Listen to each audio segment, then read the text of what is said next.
Hello guys, good evening. Merry Christmas sa inyong lahat. So, ngayon guys ay nagsarado na ako. Mga 9:30 na mahigit guys. So, mag-vlog muna tayo para meron tayong pang-upload sa ating YouTube. So, hinaan ko lang yung aking boses guys kasi baka marinig may mga tao pa dun sa kabilang nahihiya ako. So, ngayon guys ay meron lang akong i-share sa inyo kung sa inyo ba ay ganun din kamahal yung mantika. So, gulat na gulat talaga ako sa mantika guys, no. Bit-bit ko pa yung container ko guys kasi bala ko talagang bumili ng isang container kasi tag-iisang container na yung binibili ko guys ng mantika. So ngayon ay nung nakaraan ay bili ko ng isang galon ng mantika ay 950. So ngayon guys, grabe, sobrang laki ang itinaas ng mantika. So hindi ako nakabili talaga guys ng isang container. Bumili na lang ako ng 5 kilo guys. Kasi sa sobrang mahal. So umabot yung ang dami kong pinagtanungan kung magkano yung mantika. So yung iba ay nasa 1 to mahigit. At merong iba na 170. So ang laki ng itinaas guys. Grabe. Sobrang mahal. Hindi ko alam kung pati ba sa inyo o sa ibang lugar ay ganun din kamahal yung mantika. So yun, hindi ako nakabili guys, no? Sobrang Tapos ayun, kumusta yung Christmas nyo guys? Alam ko sa iba sigurado na masaya sila at maganda yung kanilang bintahan sa Christmas. Pero dito sa akin guys, nako, parang normal lang na araw. Hindi maganda, tahimik dito sa amin guys ng Pasko. Walang masyadong binta, Diyos ko Lord. Sobrang dito sa amin talaga guys. Walang masyadong binta.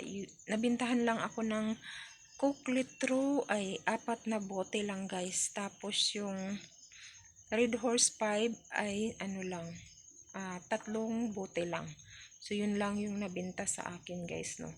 Wala nang kasi maganda talaga na gagalaw yung ating mga alak. Pero walang bumibili. Kasi yung mga tao dito walang mga pera.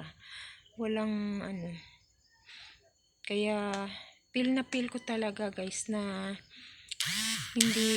hindi maganda yung Pasko.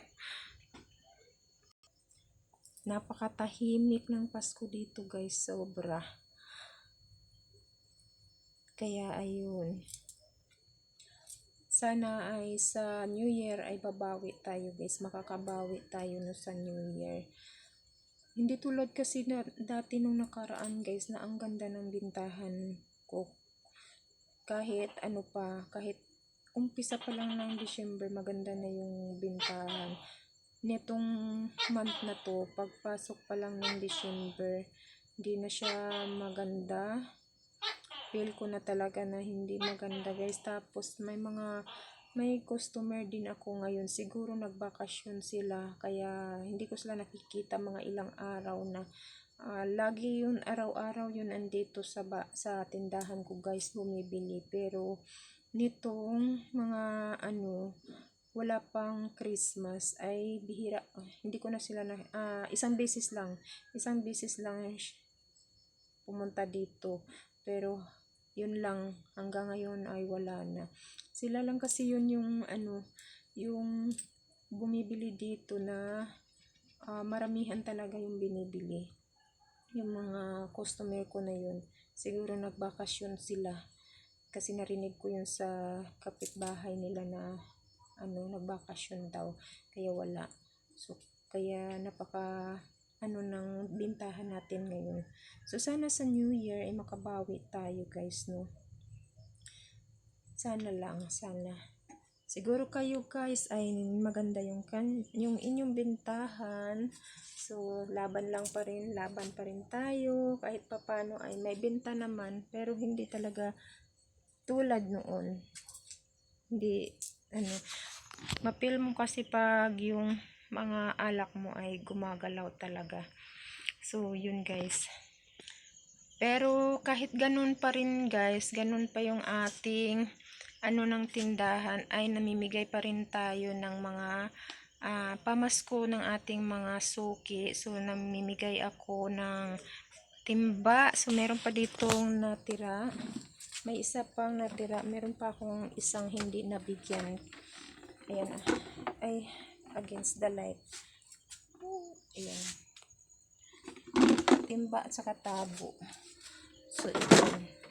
Tapos namimigay din ako sa mga bata ng pamasko. Binibigyan ko rin yung mga bata kahit papano ay mabigyan natin sila at matutuwa sila sa na meron tayong binibigay sa kanila.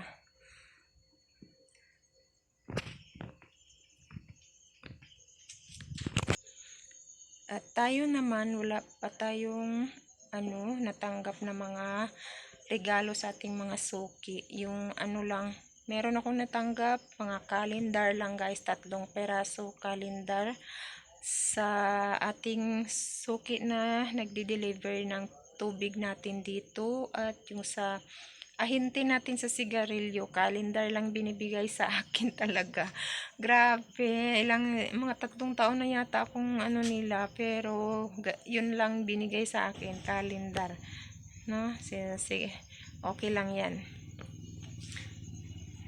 So, yun guys. So, kumusta naman kayo dyan? Sana okay lang kayo at maganda yung inyong bintahan. So, God bless and Merry Christmas and Happy New Year sa inyong lahat. Bye-bye!